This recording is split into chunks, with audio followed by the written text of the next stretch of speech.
Assalamualaikum warahmatullahi wabarakatuh. Nama saya Nur Aini dengan NIM 2005100078, Prodi Hukum Fakultas Hukum Universitas Malikus Saleh. Di sini saya akan memenuhi tugas ujian tengah semester Hukum Hak Kekayaan Intelektual.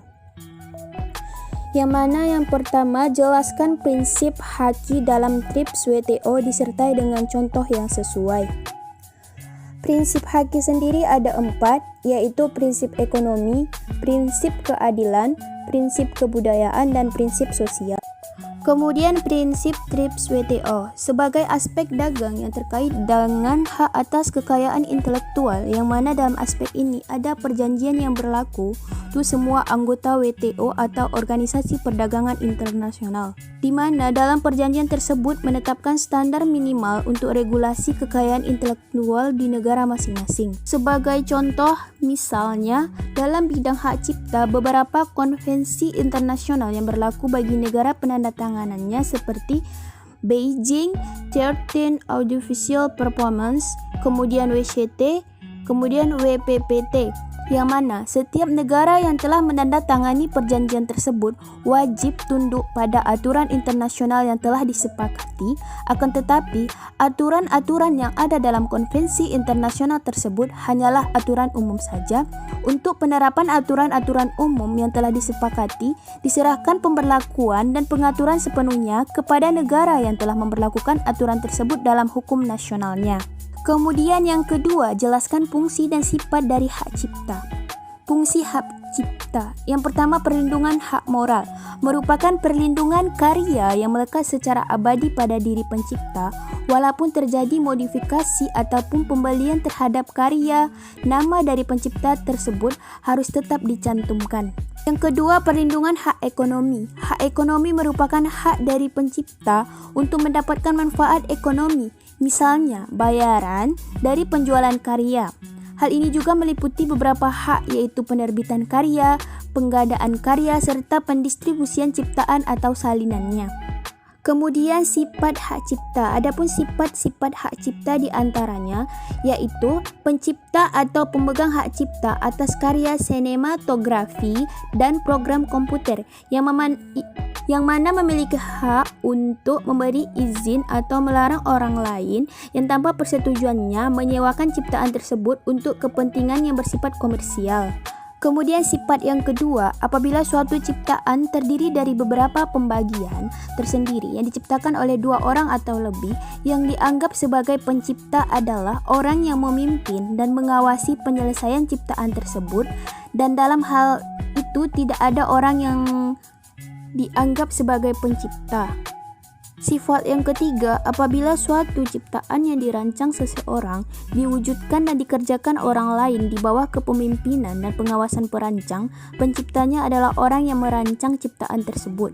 Kemudian sifat yang keempat, apabila suatu ciptaan dibuat dalam hubungan dinas dengan pihak lain dalam lingkungan pekerjaan, pemegang hak ciptanya adalah pihak-pihak yang untuk dan dalam dinas ciptaan tersebut dikerjakan, kecuali terdapat perjanjian antara kedua belah pihak dan tidak mengurangi hak cipta jika penggunaan ciptaan tersebut diperluas hingga keluar hubungan dinas. Kemudian yang terakhir, ada apabila suatu ciptaan dibuat dalam hubungan kerja atau berdasarkan pesanan, pihak yang dianggap sebagai pencipta atau pemegang hak cipta adalah pihak yang membuat karya ciptaan tersebut.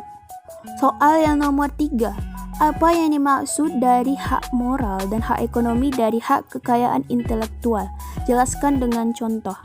Hak moral sendiri adalah hak yang melindungi kepentingan pribadi atau reputasi pencipta ataupun penemu, yang mana hak moral itu melekat pada pribadi pencipta atau penemu.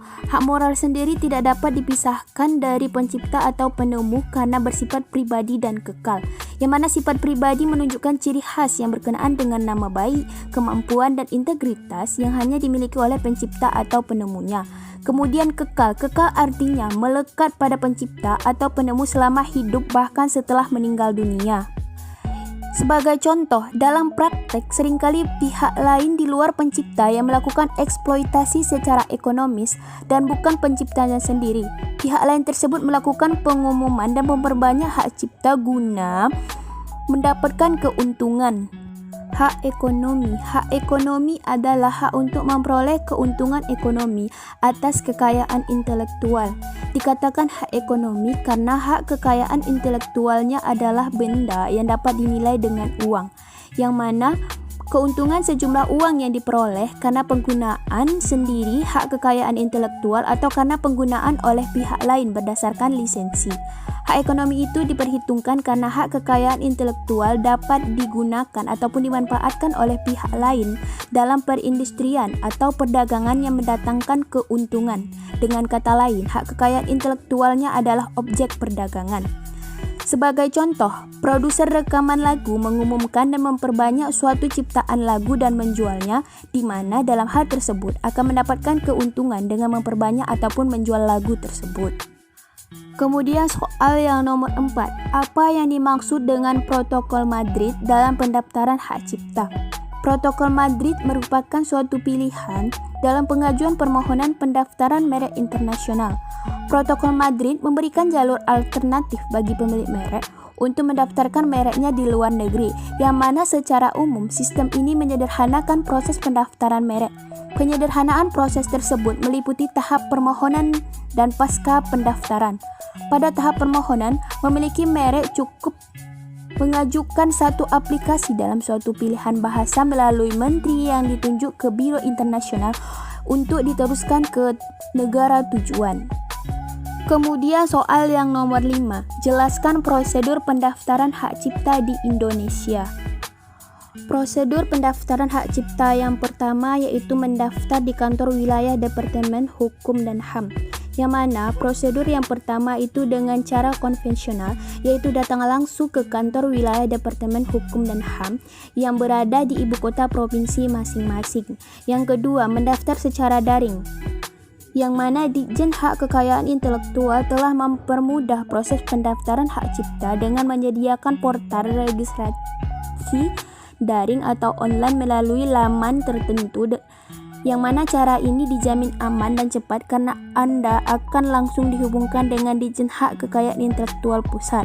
Kemudian prosedur yang ketiga, memakai jasa konsultan hak kekayaan intelektual, yang mana pada prosedur ini kita bisa menggunakan jasa konsultan haki yang terpercaya meskipun perlu merogoh kocek yang lebih dalam. Namun, pada prosedur ini lebih efisien dan praktis karena pendaftaran Anda akan diurus oleh ahli yang terpercaya. Sekian presentasi untuk tugas ujian tengah semester. Saya ucapkan terima kasih. Wassalamualaikum warahmatullahi wabarakatuh.